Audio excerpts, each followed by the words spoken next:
Audio Jungle. Audio Jungle. Hello everyone, myself Prachi Arora and welcome back to World of Commerce Classes channel. आप लोग जानते होंगे हम लोगों ने अपनी लास्ट क्लास के अंदर चैप्टर नंबर 1 को स्टार्ट किया था, that is nature and significance of management, और आज हम उसी क्लास के आगे के टॉपिक्स को पढ़ने वाले हैं और इस जर्नी को एंजॉय करने वाले हैं। तो आइए एक बार जान लेते हैं हम लोगों ने लास्ट क्लास के अंदर क्या क्या टॉपिक्स पढ़ लिए थे। हम लोगों ने डिस्कस किया था कि मैनेजमेंट क्या होती है, मैनेजमेंट के फीचर्स क्या क्या होते हैं। हम लोगों ने पढ़ा मैनेजमेंट, डिफरेंट ऑथर्स मैनेजमेंट के बारे में क्या क्या बोलते हैं, एंड साथ ही साथ हम लोगों ने इफेक्टिवनेस वर्सेस एफिशिएंसी के बारे में पढ़ा था। इस क्लास का एक बार फटाफट से ओवरव्यू करते हैं, फटाफट से क्विक रिवीजन करते हैं और इसके आगे का हम स्टार्ट करेंगे। तो देखिए, लास्ट क्लास के अंदर हमने सबसे पहली चीज पढ़ी थी व्हाट इज मैनेजमेंट। तो मैनेजमेंट हमें एक हैरोल्ड कुंट्ज से डेफिनेशन दी थी और एक बेसिक थी हमारी नॉर्मल मैनेजमेंट के भी, व्हाट इज मैनेजमेंट। तो सबसे पहले हमें एचके के बारे में, HK means Harold Koontz. Harold Koontz ने हमें क्या डेफिनेशन दी, that it is an art of getting things done through others and with formally organised groups. ये हमें किसने बताया था, हैरोल्ड कुंट्ज ने। और नॉर्मल मैनेजमेंट ने हमें क्या बताया कि भाई management is a set of function that is planning, organising, staffing, directing and controlling to get the work done in an efficient and effective manner. और नहीं था, क्या था, एंड था, एफिशिएंट एंड इफेक्टिव मैनर। ये हम लोगों ने लास्ट क्लास में पढ़ा। उसके बाद हम लोगों ने क्या पढ़ा था, उसके बाद हम लोगों ने पढ़ा था efficiency and effectiveness, that is effectiveness versus efficiency. Effectiveness के बारे में हमने क्या पढ़ा भाई, effective means time oriented and efficiency means cost oriented. कोई भी एक अगर ऑर्गेनाइजेशन के अंदर होगा तो वो ऑर्गेनाइजेशन सक्सेसफुली सक्सीड नहीं करेगी, इसीलिए हमें दोनों ही चीजें चाहिए, that means both are important, efficiency भी और इफेक्टिवनेस भी। ठीक है, इसके बाद हम लोगों ने बेसिक कैरेक्टरिस्टिक्स पढ़े थे मैनेजमेंट के, that is features of management. आज हम उन्हीं फीचर्स को अच्छे से इन डिटेल में पढ़ने वाले हैं एंड उसी के लिए हम बैठे हैं यहाँ पे। तो चलिए स्टार्ट करते हैं फिर आज के टॉपिक को।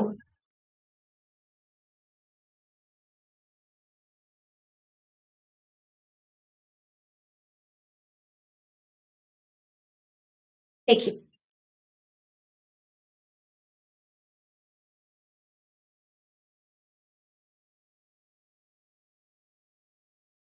जी सो लास्ट क्लास के अंदर हम लोगों ने बेसिक ओवरव्यू तो लिया था कि भाई गोल ओरिएंटेड क्या होता है, ऑल परवेसिव क्या होता है, मल्टी डायमेंशनल क्या होता है, इंटेंजिबल क्या होता है, कॉन्टिन्यूस होता है, ग्रुप एक्टिविटी होता है, डायनामिक इन नेचर होता है। लेकिन आज हम उसी चीज को नोट्स के थ्रू प्रॉपर एक थ्योरेटिकल फॉर्म में पढ़ने वाले हैं कि ये क्या होता है। तो आइए स्टार्ट करते हैं अपने टॉपिक को। सबसे पहला क्या है हमारा, number 1, that is goal oriented. Last class के अंदर हम लोगों ने पढ़ा था that management is goal oriented man. भाई हर ऑर्गेनाइजेशन का अपना अपना गोल होता है, तो एक गोल को अचीव करने के लिए भी मैनेजमेंट होना तो नेसेसरी है। तो देखिए क्या बोलता है, every organisation set up itself with a view to realize some goal, with a view to realize a specific goal. These goals can be different. अब मैंने क्या बताया था इसके अंदर, भाई एक स्कूल है, एक स्कूल का सोल पर्सपेक्टिव क्या है कि हमें क्वालिटी एजुकेशन प्रोवाइड करनी है, नो मैटर हमें क्या कॉस्ट पड़ती है।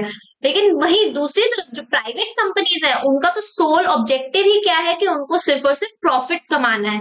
हॉस्पिटल्स, गवर्नमेंट हॉस्पिटल्स का क्या मोटिव है कि हमें फ्री इन द सेंस हमें सर्विसेज देनी है, बेस्ट सर्विसेज देनी है। तो ये क्या है, हर ऑर्गेनाइजेशन के अपने अपने डिफरेंट ऑब्जेक्टिव्स, अपने डिफरेंट गोल्स होते हैं। जरूरी नहीं है कि सबके सेम हो, सबके डिफरेंट होते हैं। These goals can be different. For example, it's goal, not goal. Sorry, it's goal. ठीक है, so goal of schools versus goal of companies. यही मैंने समझाया कि भाई स्कूल्स का क्या है कि उन्हें एजुकेशन प्रोवाइड करनी है, ये उनका गोल है। कंपनीज का क्या गोल है कि उनको प्रॉफिट अर्न करना है। सो गोल्स कैन बी डिफरेंट। फिर पढ़ते हैं मैनेजमेंट इज परवेजिव। परवेजिव मैंने लास्ट क्लास में बताया था, pervasive means essential, pervasive means universal. Pervasive क्या है भाई? मैनेजमेंट, मैंने आपको एक लाइन बोली थी, management is essential in every type of organisation and in each level of organisation. भाई मैनेजमेंट तो चाहिए ही चाहिए, हर लेवल पर भी चाहिए और हर ऑर्गेनाइजेशन में भी चाहिए। अगर मैनेजमेंट नहीं होगी तो क्या होगा? ये भी हमने लास्ट क्लास में पढ़ा था, anything minus management is equals to zero, nothing और फेलियर। ये हमने लास्ट क्लास के अंदर पढ़ा था। तो भाई अगर किसी चीज में मैनेजमेंट नहीं होगा तो जाहिर सी बात है फेलियर तो होगा ही होगा, जीरो, नथिंग, कुछ भी नहीं मिलने वाला अगर मैनेजमेंट नहीं होगा। इसका एग्जांपल क्या था? आई एम अ स्टूडेंट और मेरा परसों एग्जाम है और अगर मैं आज से स्टडीज नहीं करूंगी तो क्या होगा? तो सब कुछ मैं फेल होने वाली हूँ अगर मैं ढंग से पढ़ाई नहीं करूंगी तो। या मुझे पता है लाइक 6 मंथ्स बाद मेरे एग्जाम्स है, मैंने अभी से स्टडीज को स्टार्ट नहीं किया, देन मैं फेल हो जाऊंगी। भाई 6 महीने, 5 महीने, 4 महीने, 3 महीने, फाइनल ईयर में बस 15 दिन पड़े और मैंने बुक्स को ओपन करके नहीं देखा। क्यों? क्योंकि मैंने प्रॉपरली कुछ मैनेज ही नहीं किया था। तो मैनेज नहीं करूंगी तो मीन्स जीरो, फेलियर होने वाला है। तो देखो, management is pervasive, management is universal, it is essential. देखो क्या कहता है, anything anything minus management is nothing और जीरो। ठीक है, anything means all type of activities whether business और नॉन बिजनेस। भाई कोई भी एक्टिविटी हो, बिजनेस का काम हो या नॉन बिजनेस का काम हो, हर जगह मैनेजमेंट चाहिए चाहिए। जैसे मैंने बताया था भाई हमारा घर, अब हम घरों के अंदर कोई बिजनेस तो नहीं करते, घर के अंदर नॉर्मली रहते हैं, बट घर के अंदर भी मैनेजमेंट तो होता ही है। Studies, studies is not a business but यहाँ पे भी मैनेजमेंट होता ही है। भाई चाहे बिजनेस हो, नॉन बिजनेस हो, कोई भी काम हो, अभी बिजनेस ऑर्गेनाइजेशन है जिनका इंपोर्ट एक्सपोर्ट का काम है, पेपर मिल का काम है, वहां मैनेजमेंट नहीं होगी तो वहां पर सक्सीड होने के चांसेस बहुत कम है। सो दैट्स व्हाई मैनेजमेंट वहां पर भी जरूरी है। ठीक है, anything means all type of activities, business and non business. If there is no management, अगर मैनेजमेंट नहीं होगी, ठीक है, देखिए एक सेकेंड, हाँ, if there is no management, or we can say if we deduct management from these activities, it will result to failure or zero। यही बताया मैंने भाई, अगर मैनेज नहीं करेंगे तो फेलियर या फेलियर ही होने वाला है, या हमारे हाथ कुछ नहीं आएगा, जीरो, कुछ भी हाथ नहीं आएगा हमारे, यही बोला उसने। Hence we can say that management is very important and it is essential to conduct all type of activities। यही बताया मैंने, परवेसिव मीन्स यूनिवर्सल, एसेंशियल। ठीक है, तो वो क्या बोल रहा है, इससे क्या पता चला कि भाई मैनेजमेंट इज एसेंशियल, मैनेजमेंट बहुत ज्यादा एसेंशियल है किसी भी ऑर्गेनाइजेशन के लिए, किसी भी बिजनेस के लिए, ठीक है, कोई भी काम करने के लिए। देयरफॉर इट इज परवेसिव और यूनिवर्सल, यही मीनिंग आया। But logically pervasive means universal but we can say it is essential too. देखो उसके बाद हमारा आता है management is multi dimensional. Multi dimensional मैंने आपको लास्ट क्लास में बताया था कि भाई 3 डायमेंशनल एक्टिविटीज में डिवाइडेड है, management of work, management of people and management of operations. ये 3 चीजें हमारी डिवाइडेड है। इसमें भी यही लिखा है, management is 3 dimensional activities, that is management of work, management of people and management of operations. तो सबसे पहले बात करते हैं मैनेजमेंट ऑफ वर्क। भाई वर्क में कैसा management means, every organization is established to perform some work, some activities। भाई किसी भी ऑर्गेनाइजेशन को आप सेटअप करोगे तो कुछ काम करने के लिए तो सेटअप करोगे, ऐसे ही तो नहीं कर दोगे ना कि भाई हमने ये हमने कंपनी बना के खड़ी कर दी, बस ये कंपनी बना दी, दैट्स इट, ऐसा तो नहीं होगा। अब एक ऑर्गेनाइजेशन को हमने सेटअप करा है तो वो कुछ काम तो करेगी, कोई गोल को अचीव तो करेगी, है ना। So every organisation is establish to perform some work, some activities. जैसे कि स्कूल्स क्या करते हैं, एजुकेशन प्रोवाइड करते हैं, हॉस्पिटल क्या करते हैं, ट्रीटमेंट्स प्रोवाइड करते हैं। तो ये क्या है, ये उनका काम है, ये उनका गोल है, काम है ना उनका कि उनको ट्रीटमेंट प्रोवाइड करना है, एजुकेशन प्रोवाइड करनी है। Without management no work can be accomplish with satisfaction. ये लाइन बहुत इंपॉर्टेंट है, इसको अच्छे से मार्क करो, that without management no work can be accomplished with satisfaction। क्या कहता है ये, देखिए मैं थोड़ा सा ना जूम इन करती हूँ इसको।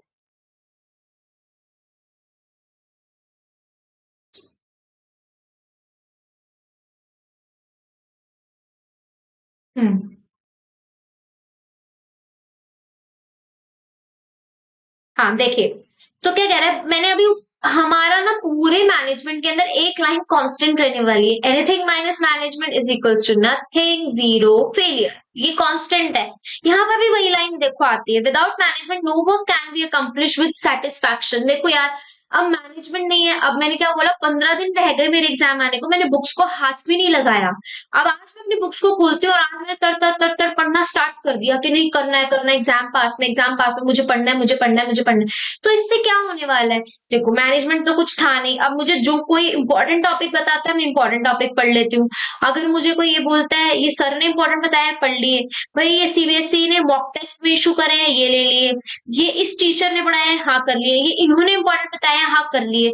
तो उस टाइम में कुछ मैनेजमेंट नहीं है, बस जो आ रहा है करते चलो करते चलो करते चलो, मैं ये चीज को फॉलो कर रही हूँ, जो पता चल रहा है बस कर लो कर लो कर लो, ये यहाँ पे मैंने स्टार्ट कर रखा है। तो भाई इसका क्या मतलब है, कोई मैनेजमेंट तो हो नहीं रखा। मैंने एग्जाम्स भी अभी मैंने 15 दिन में ऐसे पढ़ाई करी, रो पिट के मैंने एग्जाम्स भी दे दिए, मतलब मैंने हंसी खुशी से अपने एग्जाम्स दे दिए, जैसे मुझसे आया रोना धोना करके, बस एग्जाम्स फुलफिल खत्म हो गए और मैं आ गई। लेकिन क्या मुझे सेटिस्फैक्शन मिलेगी कि यार 15 दिन में बस मैंने कुछ भी पढ़ के एग्जाम दे दिया, पता नहीं मैं पास होंगी कि नहीं होंगी। तो बिना मैनेजमेंट के अगर आप कोई काम करोगे ना तो आपको सेटिस्फैक्शन नहीं मिलेगी, you will not be satisfied with your work. आपको बिल्कुल भी सेटिस्फैक्शन नहीं मिलने वाला उस काम से, ठीक है। तो यही मैनेजमेंट ऑफ वर्क बोलता है। एक बार दोबारा पढ़ते हैं, every organisation is established to perform some work, some activities like schools provide education, hospitals provide treatment, ठीक है। सो ये इसमें आगे क्या लाइन आती है, मैनेजमेंट की importance, that management without management no work can be accomplish with satisfaction, ये इसने बोला।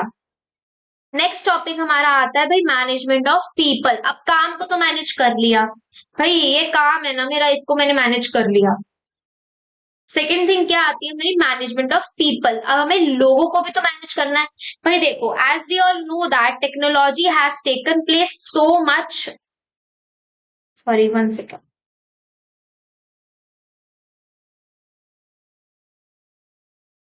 Yeah, as we all know that technology has taken place so much of popularity in people's heart.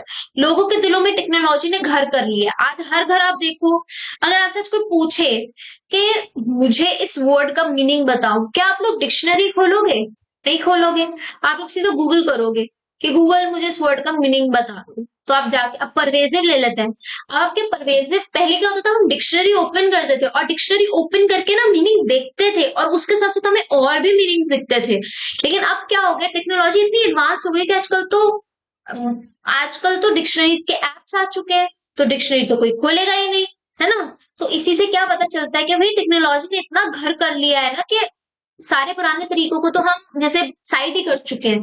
तो technology ने इतना ज्यादा लोगों के ऊपर इम्पैक्ट डाल दिया, लेकिन still work done through people continues to be the main objective. भाई ऑर्गेनाइजेशन के अंदर चाहे कितनी भी टेक्नोलॉजी आ जाए, लेकिन ऑर्गेनाइजेशन के अंदर काम तो लोगों से ही करवाना पड़ता है।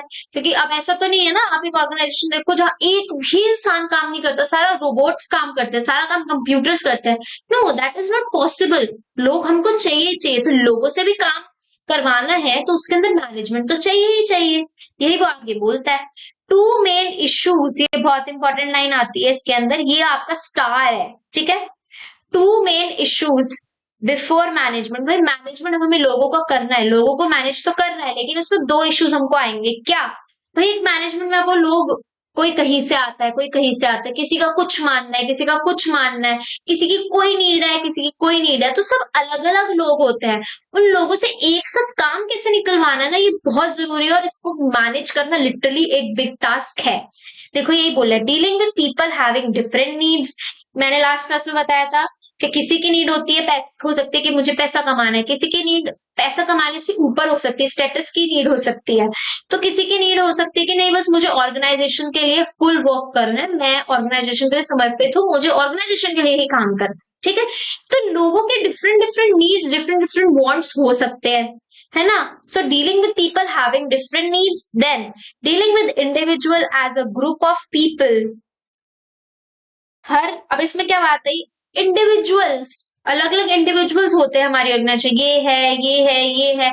तो डिफरेंट डिफरेंट इंडिविजुअल्स है, किसी की कोई नीड है, किसी की कोई नीड है, किसी की कोई नहीं, उन सबको एक साथ करके और एक साथ उन लोगों से काम को करवाना ही मैनेजमेंट है, और यही बिग टास्क है। सबसे पहले, अब मैं एक ऑर्गेनाइजेशन के अंदर काम करती हूँ तो मेरा ऐसा मानना है कि मुझे सिर्फ पैसा कमाना है, आई जस्ट वांट मनी। मेरे साथ में एक और बंदा है, उसको मनी से इतना वो नहीं है, उसको स्टेटस वाला काम चाहिए, पूरा एक लोग मुझे जाने, मेरे नाम को जाने, मेरा कोई स्टेटस हो कंपनी के अंदर। तीसरा बंदा हो सकता है, उसे किसी से कोई मतलब नहीं है, बस काम कर रहा हूँ, आई डोंट नो व्हाई, बस मैं कर रहा हूँ, पैसा भी चाहिए, नाम भी चाहिए, इस टाइप से उसका रहता है, ठीक है। तो सब लोगों का अलग अलग। अब मुझे किसी और के साथ आप ढालेंगे, ये मुश्किल है, मतलब मेरा किसी और के साथ मैच करना is quite difficult, but it is possible. तो मैनेजमेंट यहीं पे चाहिए कि हमें एक साथ होकर काम करना है, तो मैनेजमेंट यहाँ पर चाहिए ही चाहिए। तो ये दो बिग इश्यूज आते हैं, ठीक है। अब आता है यहाँ पे, देखो क्या लिखा है, यहाँ पर लिखा है आपका मेन टास्क। अब देखो मेन टास्क क्या होता है। The main task of management is to make people work towards achieving organizational goals by making strengths effective and weakness irrelevant. Most important line, इसको स्टार मार्क कर लीजिए। जब भी ये वाला आप लिखेंगे, इसके अंदर ये लाइन आपने लिखनी ही लिखनी है, मेन टास्क वाली। ऑल्दो ये टू इश्यूज वाली भी बहुत इंपॉर्टेंट है, हमें लिखना तो सब कुछ ही है, लेकिन ये बहुत इंपॉर्टेंट लाइन है, आपको ये रिमेंबर रखनी पड़ेगी। देखो क्या बोलता है भाई, मैनेजमेंट का मेन टास्क क्या है कि to make people work towards achieving organisation goals. भाई जो ऑर्गेनाइजेशन गोल्स है ना, लोगों को उसकी तरफ मूव कराना, कि हमारा अल्टीमेट गोल ना 5,000 रुपीज अर्न करना है। गोलगप्पे की दुकान खोली थी ना, तो हमें अल्टीमेटली गोल क्या है हमारा, कि हमें 5,000 रुपीज अर्न करने हैं, ठीक है। लेकिन उसी गोल की तरफ उन लोगों को मूव कराना, ये तो मेन टास्क है ही है, लेकिन आप कैसे मूव कराओगे, जिसमें जिसकी जो स्ट्रेंथ है उसको उसकी पावर बनाना, मतलब जो स्ट्रेंथ है ना उसको इफेक्टिव बनाना, कि हाँ तुम ये कर सकते हो, तुम इसमें जाओ। अब मेरा काम क्या है, अगर किसी को पता है, लाइक हमारी जो गोलगप्पे बनाना है, अगर उन्हें पता है कि मैं गोलगप्पे का ना पानी बहुत अच्छा बना सकती हूँ, लेकिन मुझे गोलगप्पे एज सच पूरी पूरी बनानी नहीं आती मुझे उसकी, तो वो मेरी जो वीकनेस है ना उसको इररिलेवेंट कर देंगे। ठीक है, तुम्हें मत करो, तुम्हारा स्ट्रेंथ पानी बनाना है ना, तो तुम पानी बनाओ जाकर। तो ये क्या, स्ट्रेंथ जो होती है उसको इफेक्टिव करना, उसको बढ़ावा देना, उसको अच्छे से पावर ऑन द टॉप लेकर आना, और जो मेरी वीकनेस है उसको इररिलेवेंट कर देना, हटा दो। अगर तुम्हारी ये वीकनेस है ना, जस्ट साइड कर दो, पूरी कोई और बना लेगा, पूरी किसी और की स्ट्रेंथ होगी तो वो उसको बनाएगा, और उसकी जो वीकनेस होगी वो उसको हटा दिया जाएगा। तो ये होता है मैनेजमेंट का मेन टास्क, कि पहले तो सब लोगों को एक गोल की तरफ काम कराना, एंड उनकी जो स्ट्रेंथ है उसको इफेक्टिव बनाना, एंड वीकनेस को इररिलेवेंट करना। ठीक है, got it. And then third, management of operations. देखो ऑपरेशंस का मतलब क्या होता है, operations means activities.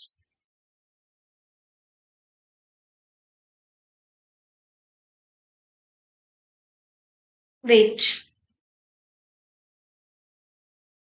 Management of operations. देखो ऑपरेशन मींस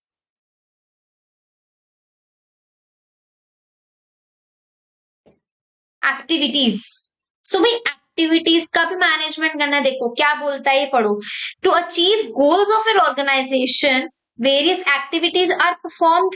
देखो अब एक ऑर्गेनाइजेशनल गोल करने के लिए हमें बहुत सारे गोल अचीव करना है, उसके लिए बहुत सारे काम करने पड़ेंगे, जैसे प्रोडक्शन करना, सेल करना, परचेज करना, ये सारे काम करना, ये एक्टिविटीज ही तो है। अब इन एक्टिविटीज को के अंदर भी तो मैनेजमेंट चाहिए। मैंने एक लाइन बोली थी, at each level and in each organisation management is important. तो ईच लेवल के अंदर जो सब चीजें भी होती है ना, सब लेवल्स होते हैं, सब डिपार्टमेंट्स होते हैं, उसके अंदर भी मैनेजमेंट नेसेसरी। मतलब management is everywhere, management is pervasive, universal, it is everywhere. Management हर जगह है, ठीक है। तो क्या बोल रहे हैं, एक ऑर्गेनाइजेशन के अंदर गोल को अचीव करने के लिए बहुत सारे काम करने पड़ते हैं, लाइक प्रोडक्शन करनी पड़ती है, सेल करनी पड़ती है, परचेज करनी पड़ती है, सारे काम हमें करने पड़ते हैं। This is interlinked with both management of work and management of people. देखो ये तो बात की बात आती है। सबसे पहले हम बात करते हैं प्रोडक्शन से। अभी हमने पीछे क्या गोल रखा था, याद होगा, जी 5,000 रुपीज अर्न करने थे, और हमने 7,000 अर्न कर लिए थे, राइट? तो 7,000 का तो अभी हम बात ही नहीं करते, चलो 5,000 रुपीज हमने अर्न करने थे, उसके लिए हमने क्या एक्टिविटी से तो परफॉर्म करेंगे ना अपने गोल को अचीव करने के लिए। भाई पहले तो मैं गोलगप्पे बनाऊंगी, फिर उसके बाद मैं सेल करूंगी, सेल करने से भाई बनाने से भी पहले तो मुझे परचेज करने पड़ेंगे रॉ मटेरियल को, है ना? तो ये सारी एक्टिविटीज हमको परफॉर्म करनी पड़ती है अपने अल्टीमेट गोल को अचीव करने के लिए। ठीक है, this is interlink with both management of work and management of people. देखो इसके अंदर हमें ये ना दोनों से ही लिंक करती है, मैनेजमेंट ऑफ वर्क से भी इंटरलिंक करेगी, मैनेजमेंट ऑफ पीपल से भी लिंक करेगी। देखो क्यों? क्योंकि देखो मैनेजमेंट ऑफ वर्क हो रहा हो चाहे चाहे मैनेजमेंट ऑफ पीपल हो रहा हो, एक्टिविटीज तो हर जगह परफॉर्म करी जाएंगी, ऐसा तो है नहीं कि काम कहीं होगा ही नहीं। जब हम वर्क करेंगे तब भी, मतलब जब हम काम कर रहे हैं तब भी एक्टिविटीज परफॉर्म हो रही है, जब हम लोगों को मैनेज कर रहे हैं तब भी कोई ना कोई एक्टिविटी तो परफॉर्म हो ही रही है। तो kind of we can see that it is interlink with both management of work and management of people. तो ऑपरेशंस का मतलब हम लोग समझ गए that it means activities to achieve organizational goals. Various activities are performed like production, sale, purchase. This is interlinked with both management of work and management of people. ये दोनों से ही इंटरलिंक करता है। ठीक है, आगे बढ़ते हैं। देखो इस चैप्टर के अंदर ना सबसे बढ़िया चीज हमने क्या करी, हम एक एग्जाम्पल ले चुके हैं पहले ही, अब हम उस एग्जाम्पल को हर जगह पुट करते हैं और वहां से अपने आंसर्स को, मीनिंग को ना डिराइव करते हैं। वो बहुत अच्छी चीज है कि हम लोग ना एग्जाम्पल्स के थ्रू चीजों को समझ रहे हैं, चीजों को और अच्छे से अंडरस्टैंड कर रहे हैं, तो काफी अच्छा है। देखो चलो, या इट्स विजिबल। तो हम लोगों ने अपने अभी तक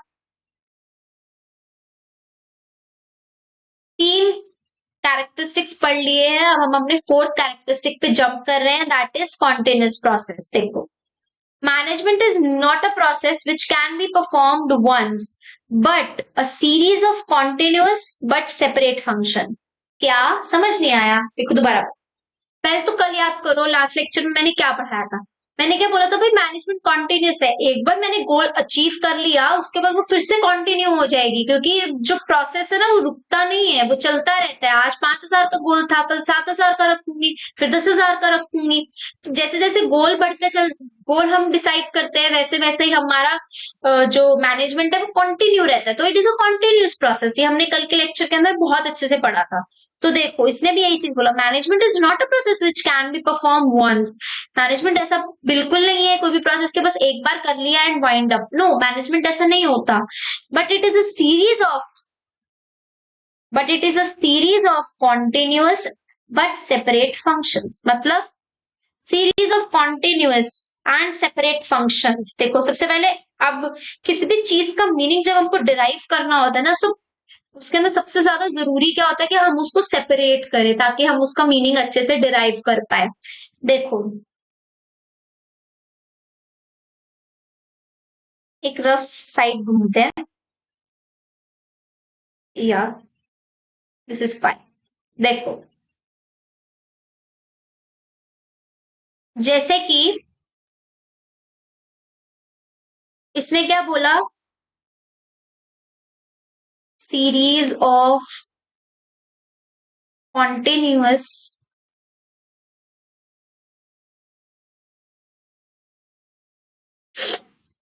बट सेपरेट फंक्शंस।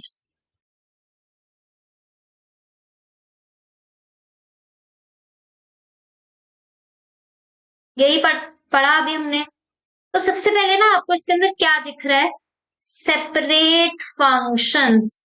फंक्शंस क्या होते हैं, कल पढ़े थे हमने set of functions, planning, organising, staffing, directing and controlling. ये क्या है, ये सीरीज ऑफ फंक्शंस है ना, ये फंक्शंस हम परफॉर्म करते रहते हैं।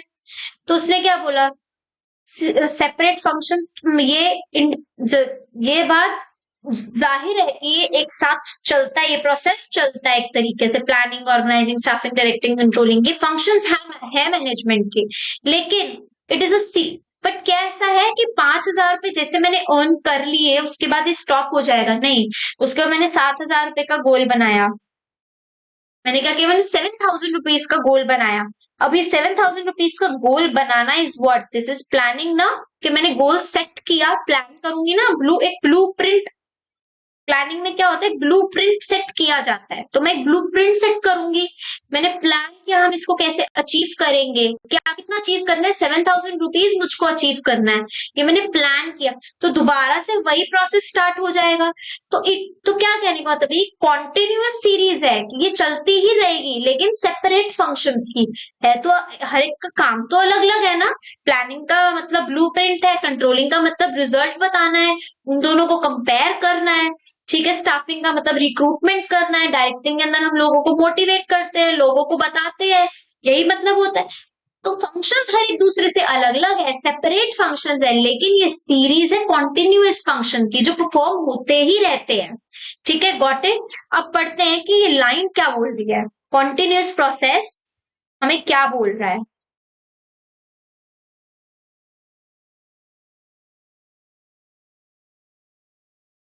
देखिए क्या बोला इसने, management is not a process which can be perform once but a series of continuous but separate function. अब मतलब समझ आया, कॉन्टिन्यूअस बट सेपरेट फंक्शन का क्या मतलब है, कि फंक्शन तो सेपरेट है लेकिन प्रोसेस तो कॉन्टिन्यूअस रहता है, ये वाला। That is planning, organising, staffing, directing and controlling. These functions are performed by all the managers all the time। वही बात आ गई, मैनेजर्स इन फंक्शंस को परफॉर्म करते रहते हैं, हर समय फंक्शंस परफॉर्म होते हैं। आज 5,000 का गोल कम्प्लीट हो गया, कल 7,000 का बन जाएगा, फिर 10,000 का बन जाएगा। तो ये परफॉर्म रहता है, कॉन्टिन्यूसली होता रहता है। फिर हमारा आता है next feature, that is management is a group activity. ठीक है, तो आइए पढ़ते हैं what is management is a group activity. कैसे पढ़ेंगे इसको, कि मैनेजमेंट एक ग्रुप एक्टिविटी है, राइट। देखिए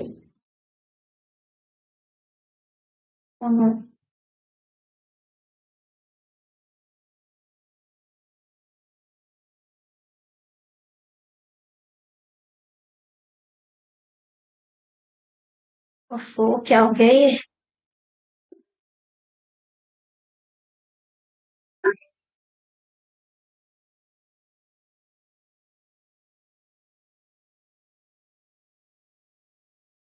सॉरी बीच में कुछ कनेक्टिविटी इशू आ गया था। यस, तो क्या है, देखिए अब हमने नेक्स्ट टॉपिक क्या पढ़ना है, management is a group activity. कल भी हम लोगों ने लास्ट क्लास में ये चीज पढ़ी थी कि management is a group activity. अब देखो इसको हम थियोरेटिकली पढ़ते हैं कि management is a group activity क्या है। An organization is a collection of diverse individual with different needs। मैंने ये चीज कल भी बताई थी आप लोगों को कि भाई अभी हमने इवन पढ़ी कि ऑर्गेनाइजेशन में डिफरेंट डिफरेंट लोग होते हैं जिनकी डिफरेंट डिफरेंट नीड्स हो सकती है। ठीक है, किसी की कोई नीड है, किसी की कोई नीड है, कोई किसी चीज के लिए काम कर रहा है, कोई किसी चीज को अचीव करने के लिए काम कर रहा है। तो एक ऑर्गेनाइजेशन के अंदर इंडिविजुअल्स होते हैं डिफरेंट नीड्स के। ठीक है, so every member has different purpose of joining an organisation. हर इंसान का कोई ना कोई पर्पस होता है ज्वाइन करने का। किसी को पैसा कमाना है, किसी को स्टेटस चाहिए, किसी को नेचुरली मन है काम करने का। अब कई लोग होते हैं जो 60-70 साल के होते हैं फिर भी काम करते हैं, क्योंकि उनको काम करना है बस, क्योंकि मन है, खाली नहीं बैठ सकते। तो किसी का मन है काम करने का, विच मीन्स ऑर्गेनाइजेशन को सर्व करने का मन है। ठीक है, तो देखो an organization is a collection of diverse individuals with different needs. Every member has different purpose of joining an organization. A single person is not sufficient to do all the activities successfully, but several people have to join their hands to fulfill them। यही हमने कल पढ़ा कि मेरा जो गोल है उसको सिर्फ एक बंदा फुलफिल नहीं कर सकता। सपोज इट्स मी, जिसको जी जी गोलगप्पे की दुकान चलानी थी और 5,000 रुपए का प्रॉफिट कमाना था। इट्स नॉट पॉसिबल कि प्लान भी मैं सेट कर रही हूँ, गोलगप्पे भी मैं बना रही हूँ, उसका पानी भी मैं बना रही हूँ, हर चीज मैं बना रही हूँ, बेच भी मैं रही हूँ, एवरीथिंग। मैं छोटे मोटे ठेले की बात नहीं कर रही, मैं एक प्रॉपर शॉप की बात कर रही हूँ। ठेला तो चल जाता है, बट मैं एक प्रॉपर शॉप की बात कर रही हूँ, राइट। कि प्रॉपर शॉप अकेली मैं नहीं चला सकती, कि बिलिंग भी मैं करूंगी। एक बंदा सक्सेसफुली काम को रन नहीं कर सकता, लेकिन उसके लिए ज्यादा लोग चाहिए एक सक्सेसफुली। अब मेरी जीजी की दुकान के लिए हमने क्या हमने काफी लोगों को लिया था जो मिलकर काम करेंगे, कोई गोलगप्पे बनाएगा, कोई गोलगप्पे का मसाला बनाएगा, कोई पानी बनाएगा, कोई सॉट बनाएगा, एक रिसेप्शनिस्ट होगा जो पर्ची काटेगा। सो हमें डिफरेंट लोग चाहिए ही चाहिए कि हमारा गोल अकम्प्लिश हो सके। ठीक है, the organizational goals can only be realized if all people of organization work in a team. सब लोग अगर टीम में काम करेंगे, if there is a team work, तो अच्छे से काम हो पाएगा। अगर उन लोगों में लड़ाइयां होती रहती हैं, गोलगप्पे जो पूरी बना रहा है, गोलगप्पों की जो पूरी बना रहा है उसका पानी वाले के साथ नहीं बैठ रहा अच्छे से, तो वो कहेगा ठीक है तू बना ले पानी, मैं पूरियां ही नहीं बनाऊंगा। या वो बोलेगा ठीक है तू पूरियां बना ले, बिना पानी के पूरियां कौन खाएगा। एक लॉजिकली बात की जाए तो there should be a team work, एक टीम स्पिरिट होनी चाहिए, सबके अंदर एक जोश होना चाहिए कि यस हमें ये गोल अचीव करना ही करना है, तुम भी अच्छे से काम करो, मैं भी अच्छे से काम करूंगा और हम इस चीज को अचीव करके ही रहेंगे। And second, there is a coordination in their efforts, उन लोगों के काम के बीच में कोऑर्डिनेशन होना चाहिए। ऐसा नहीं है कि पूरियां तो एक दिन में बन गई लेकिन पानी 4 दिन में बन रहा है। भाई पूरी आज बन गई, पानी 4 दिन में बन रहा है, बारिशों का मौसम है, पूरियां तो खराब हो जाएंगी। पूरियां तो वो कहते नहीं है सिल जाएंगी, जिसको हम बोलते हैं, पूरियां तो खराब हो जाएंगी, स्मेल हो जाएगी, तो क्या इसका कोई फायदा नहीं है। तो जो वो एफर्ट्स कर रहे हैं ना, उनके बीच में कोऑर्डिनेशन होना चाहिए। कोऑर्डिनेशन इतना ही नहीं, कोऑर्डिनेशन क्या होता है, coordination is like a thread in the garland, जो सब चीजों को एक साथ जोड़े रखता है, एक साथ पिरो, एक माला की तरह है, एक माला में थ्रेड की तरह जो हर चीज को एक साथ पिरो के रखता है, अच्छे से एक साथ रखता है। तो अगर ये यहीं तक सीमित नहीं हो जाता कि काम आप लोग साथ साथ, नहीं, आप सबको एक कोऑर्डिनेशन के साथ चल रहा है। ऐसा नहीं कोई आगे भाग रहा है कोई पीछे भाग रहा है, there should be a proper coordination between them, right. तो क्या कहने का मतलब है, गोल कब रियलाइज होगा, अगर सब लोग टीम स्पिरिट के साथ काम करेंगे एंड उन लोगों के एफर्ट्स के अंदर कोऑर्डिनेशन होगा। ठीक है, उसके बाद हमारा आता है next, that is dynamic function. That is what? That is dynamic function.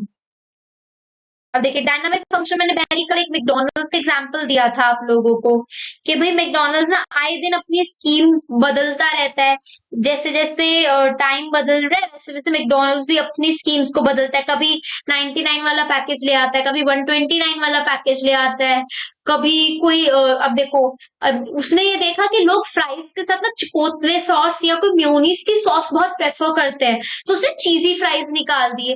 तो क्या देखा उसने, एनवायरमेंट जैसे जैसे चेंज हो रहा है, लोगों की नीड्स जैसे जैसे चेंज हो रही है, उसने खुद को चेंज किया और खुद नई नई चीजों को अडेप्ट किया। This is what, this is dynamic function. देखो management is dynamic in nature and has to adapt itself to the changing environment. Changing environment के साथ साथ वो खुद को बदलता है। An organization interacts with external environment which consists of various social, economic and political factors। देखो जैसे जैसे जो एक ऑर्गेनाइजेशन होती है ना, उसको एक्सटर्नल फैक्टर्स के साथ लड़ना पड़ता है, या कह सकते हो एक्सटर्नल फैक्टर्स के साथ इंटरैक्ट करना पड़ता है, मतलब उसके साथ कनेक्ट करना पड़ता है। क्योंकि एक कंपनी है वो आज भी ना देसी सोप बनाती है। अब देसी सोप एक आता था पहले के टाइम में जो वॉशिंग के लिए यूज होता था, कई लोग उसको बेदिंग के लिए भी यूज करते थे। तो क्या रहता था ना, अभी आज एक कंपनी वो अभी भी वही सोप्स बना रही है, इवन उसको डिमांड जा रही है, आज सबने वो सोप्स यूज करने बंद कर दिए है, लेकिन स्टिल अभी भी वो उसी को बनाने में लगी हुई है। तो आप एनवायरमेंट के साथ इंटरेक्ट नहीं कर रहे हो, अपने एक्सटर्नल एनवायरमेंट के साथ इंटरेक्ट नहीं कर रहे हो। दिस मीन्स व्हाट, आप मतलब आपका जो काम है वो अच्छे से सक्सीड नहीं कर पाएगा। तो देखो भाई कि जो एक ऑर्गेनाइजेशन होती है ना, वो इंटरैक्ट करती है एक्सटर्नल एनवायरमेंट के साथ। एक्सटर्नल एनवायरमेंट में क्या क्या होता है, जैसे सोशल एनवायरमेंट हो गया, सोसाइटल एनवायरमेंट हो गया, अपना इकोनॉमिक एनवायरमेंट हो गया, या पॉलिटिकल एनवायरमेंट हो गया। इसको to overcome these, in order to overcome these environmental changes successfully, an organization change itself and its goal according to the need of environment। एक ऑर्गेनाइजेशन खुद को सक्सेसफुली रन करने के लिए मार्केट की डिमांड, मार्केट की नीड को देखते हुए खुद को चेंज करती है। सबसे बेस्ट एग्जांपल लेते हैं इसका, आई मीन लाइक इससे बेस्ट एग्जांपल कुछ हो ही नहीं सकता। तो इसका सबसे बेस्ट एग्जांपल क्या है, 2G, 3G एंड 4G। देखो अब तो 5G भी आ चुका है, आई गेस इन प्रोसेस है, राइट। तो क्या कह सकते हैं, देखो कि भाई पहले के टाइम पे तो 2G भी नहीं था, पहले के टाइम पे तो अपना सिंपल सा होता था ई का नेटवर्क दिखता था। फिर उसके बाद अपना 2G आया, 3G आया, 4G आया। दैट्स व्हाट, भाई एनवायरमेंट को देखते हुए, मार्केट की नीड्स, डिमांड सबको देखते हुए क्या हो रहा है, एक ऑर्गेनाइजेशन खुद को चेंज करती है। इसी तरीके से रिलायंस है, एयरटेल है और आपका वोडाफोन है, नीड्स को देखते हुए देखते खुद को चेंज कर रहे हैं। ऑर्गेनाइजेशन खुद को चेंज कर रही है कि वो मार्केट में सरवाइव कर सके, वो मार्केट में अच्छे से रह सके। अब पुरानी जो अभी तक ई चला रहा है, आप मुझे बताओ कोई 2G आपको बोले कि हम 2G प्रोवाइड करते हैं, सपोज करो एक सिम आई राटा, एग्जाम्पल ले लेते हैं राटा, राटा सिम्स आई आपकी, एंड राटा सिम्स वाले ने क्या बोला, दैट वी प्रोवाइड ना 2G नेटवर्क देते हैं। हम, कोई लेगा उस सिम को? नहीं लेगा भाई। 2G 5G के जमाने में तुम 2G की सिम दे रहे हो, सॉरी दैट्स नॉट पॉसिबल। तो कहने का मतलब क्या है कि एनवायरमेंट जो ऑर्गेनाइजेशन है वो ओवरकम करती है, कैसे, अपने नए नए चेंजेस को अडेप्ट करती है, एंड देन उसके बाद मार्केट के नीड, एनवायरमेंट के नीड को देखते देखते खुद को चेंज करती है। मैकडॉनल्ड्स का एग्जांपल आप लिख सकते हैं, इसमें आप 2G 3G 4G इसका भी एग्जांपल लिख सकते हैं, ठीक है। एंड लास्ट हमारा बच्चा इंटेंजिबल फोर्स, सबसे इजी, सबसे सुंदर और सबसे प्यारा। देखो हाँ, management is an intangible force। देखो, management is intangible force means that can not be seen but it's presence can be felt, जिसको हम देख नहीं सकते लेकिन उसकी जो प्रेजेंस है उसको हम फील कर सकते हैं। कल मैंने बहुत अच्छा एग्जांपल दिया था, एक हमने एग्जांपल की कड़ी जोड़ी थी ना कल, कि भाई मैंने जी गोलगप्पे की शॉप खोली है, मैंने ये परफॉर्म हो गए काम, या काम के परफॉर्मेंस जब हम देखते हैं ना, कोई रैंक होल्डर है, किसी ने ऑल इंडिया रैंक स्कोर करी है, उससे पूछते भाई आपका क्या राज था, आपने ऑल इंडिया रैंक कैसे स्कोर करी? अब वो बंदा क्या बोलता है कि भाई मैंने जैसे एंटर किया ना 12th क्लास के अंदर, मैंने क्या करा, मैंने एक प्लान फॉलो किया प्रॉपर, मैंने इस टाइम पे सोता था, इस टाइम पे उठता था, इतने आवर्स मैंने स्टडी की, 16 आवर्स स्टडी की, 14 आवर्स मैंने स्टडी की, स्टडी ट्यूशन से पढ़ के आने के बाद मैंने सेल्फ नोट्स बनाए, टीचर्स के नोट्स पे रिलाई नहीं किए। तो ये क्या, आप टच नहीं कर सकते इस चीज को, लेकिन आपको प्रेजेंस फील हो रही है कि हाँ इसने ना अपनी स्टडीज को प्रॉपरली मैनेज किया था, इसीलिए ये रैंक होल्डर निकला। क्यों? क्योंकि इसमें था मैनेजमेंट आपको फील हो रही है, उसकी प्रेजेंस फील हो रही है, लेकिन आप उसको फिजिकली टच नहीं कर सकते, आप उसको फिजिकली देख नहीं सकते हो, राइट? तो यही वो बोल रहा है, when an organization goals are realized in accordance with the plan and people are happy in the organization, we can say that management was there, which means अगर आप कोई ऑर्गेनाइजेशन देखते हो, अब एक ऑर्गेनाइजेशन का प्लान था 5,000 रुपीज अर्न करने का, वो अपने प्लान के अकॉर्डिंग उन्होंने काम किया, और जो लोग काम कर रहे हैं वो बहुत खुश हैं, दे आर सेटिस्फाइड कि हमने अच्छा काम किया है। तो वहां पे हम ये कह सकते हैं कि हाँ भाई मैनेजमेंट इज देयर, क्योंकि हम प्रेजेंस फील कर पा रहे हैं वहां पे कि लोग खुश हैं, प्लान जो सोचा था अल्टीमेटली वो हम अचीव कर पाए हैं। तो क्या है, मैनेजमेंट आप फील कर सकते हो।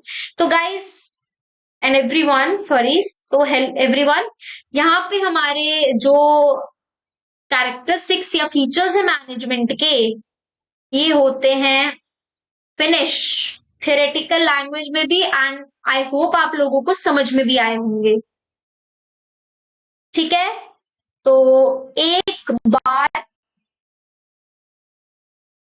सिर्फ क्विक ओवरव्यू कर लेते हैं।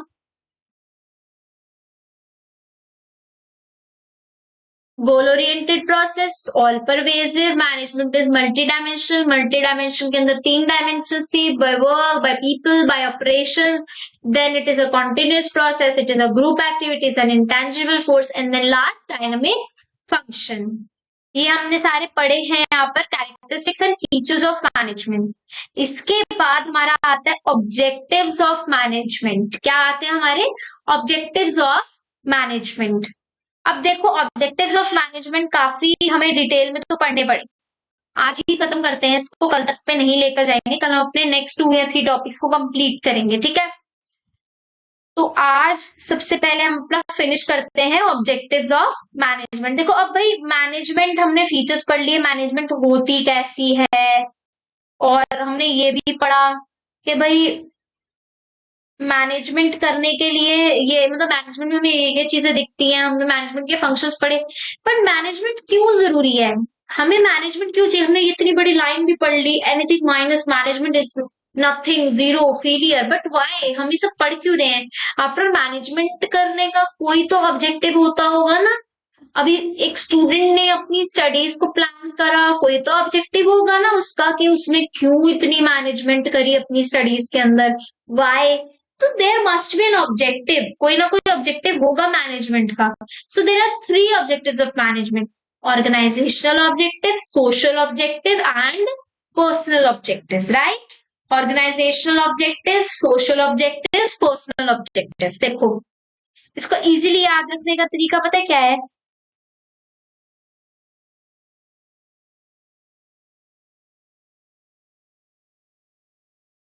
इसको इजीली याद रखने का तरीका है सोप, मतलब सोप इन द सेंस नाम याद रखना क्या क्या है: social, organisational, personal, that is SOP. SOP से आप याद रखेंगे कि और ऑब्जेक्टिव्स क्या है मैनेजमेंट के, सोप। ठीक है, उसके बाद तीन main: organisational, social and personal. देखो, मैं एक ऑर्गेनाइजेशन हूं, मेरे कुछ गोल्स हैं। तो ऑर्गेनाइजेशनल गोल्स क्या हो गया? मेरा गोल हो गया, मेरा ऑर्गेनाइजेशनल गोल मतलब मेरा गोल क्या है। सोशल मतलब सोसाइटी, सोसाइटी का गोल मतलब मेरा सोसाइटी के टुवर्ड्स मेरा क्या मोटिव गोल है। पर्सनल मतलब दूसरों का गोल। तो मैनेजमेंट ना तीन चीजों को देखती है: अपना गोल देखती है, सोसाइटी के लिए देखती है, दूसरों का भी गोल देखती है। अल्टीमेटली ये गोल मतलब objective, not goal, sorry, it's objective, goal भी बोल सकते हैं। कि भाई क्या देखती है भाई कि मेरा अपना खुद का ऑब्जेक्टिव गोल क्या है, मेरा सोसाइटी से रिलेटेड क्या ऑब्जेक्टिव है मेरा, और दूसरों के पर्सनल क्या क्या गोल्स हैं, ऑब्जेक्टिव्स हैं। ये बताता है मैनेजमेंट, ये मैनेजमेंट का ऑब्जेक्टिव होता है। ठीक है, अब सबसे पहले हम बात करते हैं ऑर्गेनाइजेशनल ऑब्जेक्टिव्स। देखो, इसको हमें थोड़ा सा ना डिटेल में पढ़ना पड़ेगा। आज एक काम करते हैं, आज organisational objective and personal objectives को अच्छे से कर लेते हैं, कोशिश करते हैं तीनों ही हो जाए। लेकिन सबसे पहले हम बहुत डिटेल में पढ़ के चलेंगे सारी चीज। देखो, सबसे पहले ना हम बात कर रहे हैं ऑर्गेनाइजेशनल ऑब्जेक्टिव। देखो, दिस इज माय ऑर्गेनाइजेशन, ये क्या है? मेरी ऑर्गेनाइजेशन। अब मेरी इस ऑर्गेनाइजेशन का कोई ऑब्जेक्टिव रहेगा ना। ये ना अभी नई नई बनी है, जी जी, गोलगप्पे की जो मेरी शॉप है ये नई नई अभी बनी है। ऑलराइट, तो मैंने नया नया सेटअप करा है। तो जब मैं न्यू न्यू मार्केट में लड़ते झगड़ते एंटर करके आई हूं, तो मेरा गोल क्या होना चाहिए? सबसे पहला कि भाई इतनी बड़ी मार्केट है, इतने गोलगप्पे के कॉम्पिटिटर्स हैं, मुझे इन कॉम्पिटिटर्स के बीच में क्या करना है? सरवाइव। मेरे को सरवाइव करना है, मेरा सर्वाइवल बहुत जरूरी है मार्केट के अंदर, that I need to survive in the market. तो मेरा सबसे पहला अल्टीमेटली गोल क्या होगा? कि मुझे मार्केट के अंदर सरवाइव करना है। ठीक है, यहाँ पे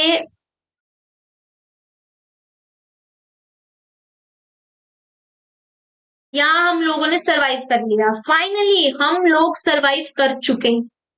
भाई सर्वाइवल हो गया, लड़ झगड़ के हम फाइनली अपनी मार्केट में पोजीशन हमने बिठा ली। अब सरवाइव हमने कर लिया, सरवाइव करने के बाद मैं क्या करूंगी? भाई अब हम चल रहे हैं, हमें ऐसे तो कोई भी आकर नहीं निकाल सकता, देखो ये तो पक्की बात है।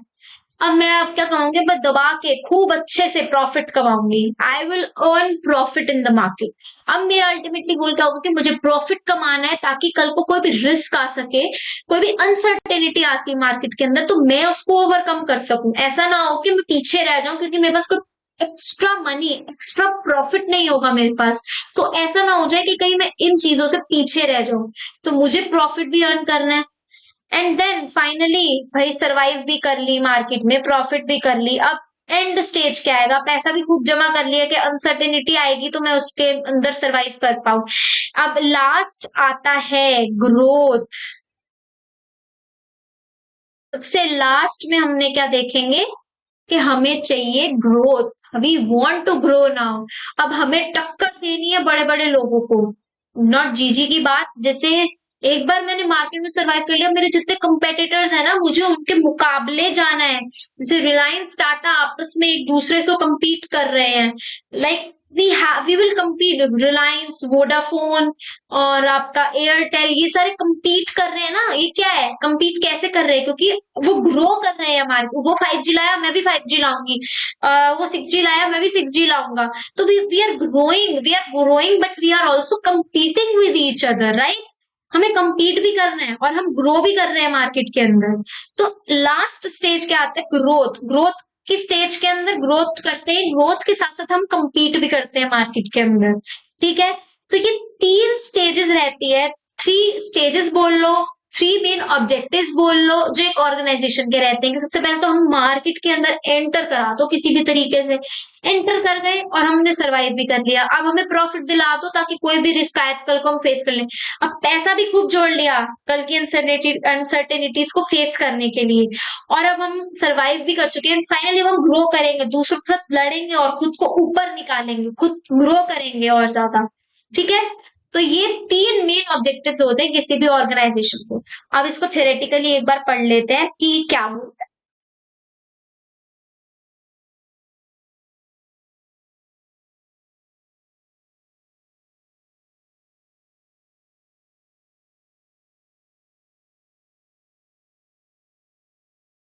ऐसे ठीक था।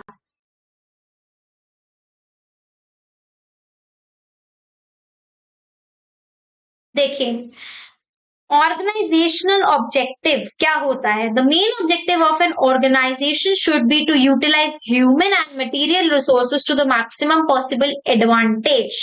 कि भाई जितने भी हमारे पास रिसोर्सेज है, पहले तो ऑर्गेनाइजेशन क्या करती है, भाई जितने भी रिसोर्सेज है हम उसको जितना भी मैक्सिमम हम यूज कर सकते हैं ना, उतना मैक्सिमम हम यूज कर ले उसका, उससे मैक्सिमम एडवांटेज हम निकाल सके, considering the interest of all stakeholders including shareholders, employees, customers and government।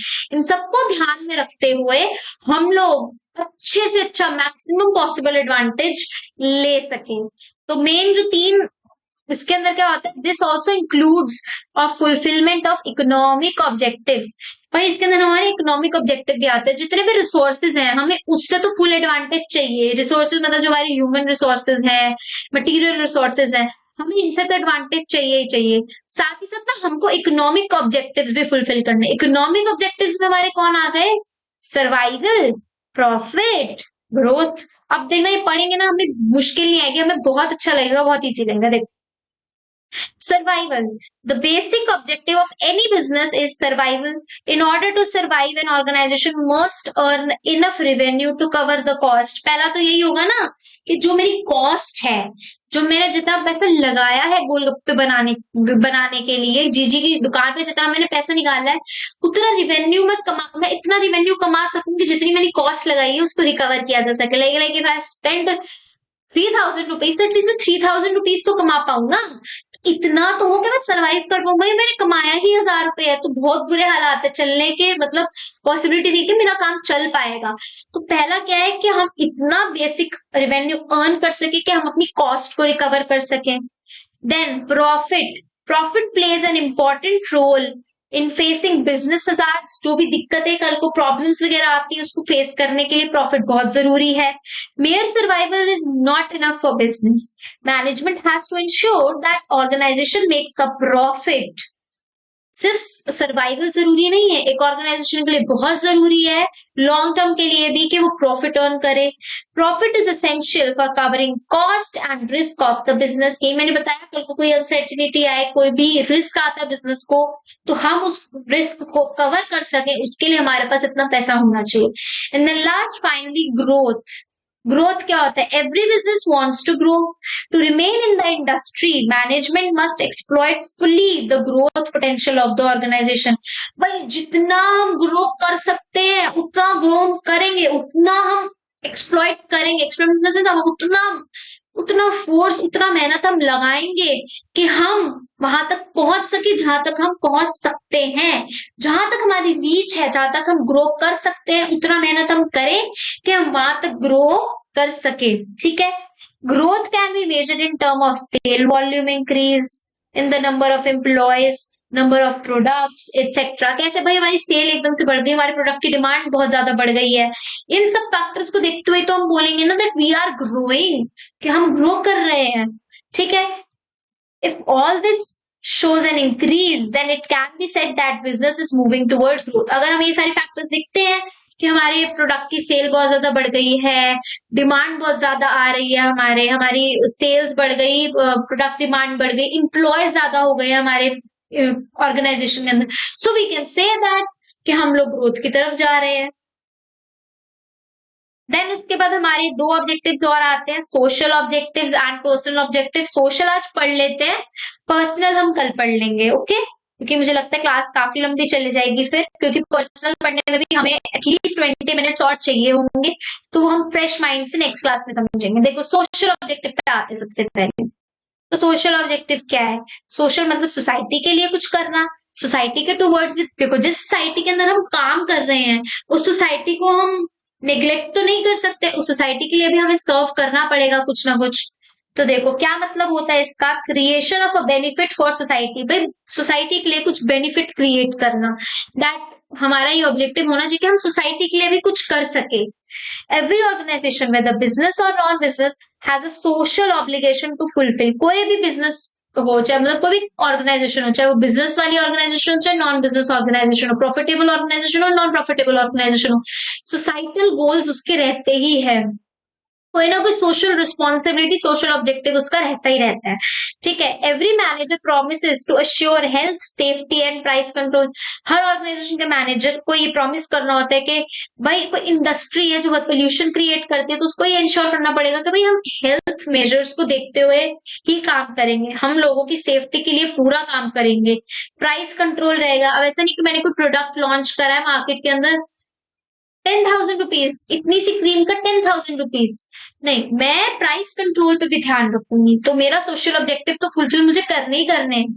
Social objective can be attend by using environmental friendly production methods. जो मैंने बताया कि हम एनवायरमेंटल फ्रेंडली काम करेंगे, ऐसा नहीं कि नेचर को एक्सप्लॉइट करेंगे, ऐसा काम नहीं करेंगे हम। Giving employment opportunities to the disadvantage sectors या सेक्शंस ऑफ सोसाइटीज। मतलब जो बहुत छोटे सोसाइटी के सेक्टर्स हैं, जो नेग्लेक्टेड सेक्टर्स हैं हमारी सोसाइटी के, उनको एम्प्लॉयमेंट का काम देंगे। जैसे हम कहते हैं ना वीकर सेक्शंस जो होते हैं हमारे सोसाइटी के अंदर, या जो डिसएडवांटेज सेक्टर होते हैं, उनको काम देंगे, उनको एम्प्लॉयमेंट अपॉर्चुनिटीज देंगे। जैसे हम देखते हैं एसएमईज वगैरह होती हैं, और एसएमईज की तरह ही ना माइक्रो एंड मीडियम एंटरप्राइजेस होती हैं, उनके अंदर क्या किया जाता है, उसके अंदर ना स्पेशली विमेन्स के लिए सीट रिजर्व करी जाती है, SC STs के लिए सीट रिजर्व की जाती है। क्यों? ताकि उनको एम्प्लॉयमेंट मिल सके। That is what, that is social objective. क्या ये आगे आप पढ़ेंगे इन फ्यूचर, अगर आप अपनी स्टडीज में बिजनेस को लेते हैं ना, तो उसमें हम पढ़ेंगे कि एसएमईज वगैरह, एसएमईज जो स्मॉल मीडियम एंटरप्राइजेस होती है ना, इसमें medium, small and medium enterprises के अंदर एक कैटेगरी आती है जिसके अंदर हम विमेन्स को, SC STs को सेपरेटली काम देते हैं, एक डिस्टिंग्विश करते हैं कि इतनी विमेन होनी चाहिए, इतने SC STs के लिए हम सीट रिजर्व रखेंगे इस काम के अंदर। तो जो वीकर सेक्शन, डिसएडवांटेज सेक्शन है सोसाइटी के, उनको एम्प्लॉयमेंट काम देना, ये सोसाइटल ऑब्जेक्टिव हो गया हमारा, सोशल ऑब्जेक्टिव हो गया, ठीक है। And providing basic amenities like education in school, treatments in hospital. ये भी आप प्रॉमिस करते हैं कि हम आपको बेसिक अमेनिटीज भी प्रोवाइड करेंगे। तो ये हो जाते हैं हमारे सोसाइटल ऑब्जेक्टिव्स। ऑलराइट, ये हो गए हमारे यहाँ पे दो ऑब्जेक्टिव फुलफिल। पर्सनल ऑब्जेक्टिव मैं कल पढ़ाऊंगी नेक्स्ट लेक्चर में, क्योंकि पर्सनल ऑब्जेक्टिव आपका टाइम लेगा काफी। तो यहाँ पे हमने आज अपने लेक्चर को कंप्लीट कर लिया है। आई होप आप लोगों को आज का लेक्चर बहुत अच्छा लगा होगा, बहुत मजा आया होगा। प्लीज आप लोग अब तक हमने जितना भी पढ़ लिया है इसको एक बार अच्छे से रिवाइज कीजिएगा, किसी भी बुक से पढ़ लीजिएगा, इन्हीं नोट से पढ़ लीजिएगा, कैसे भी पढ़िएगा, लेकिन अच्छे से पढ़िएगा। कोई भी डाउट हो प्लीज कमेंट सेक्शन में बताइएगा, और ये भी बताइए कि आपको आज की क्लास कैसी लगी। Till then take care, bye, and please follow world of commerce classes channel. Thank you.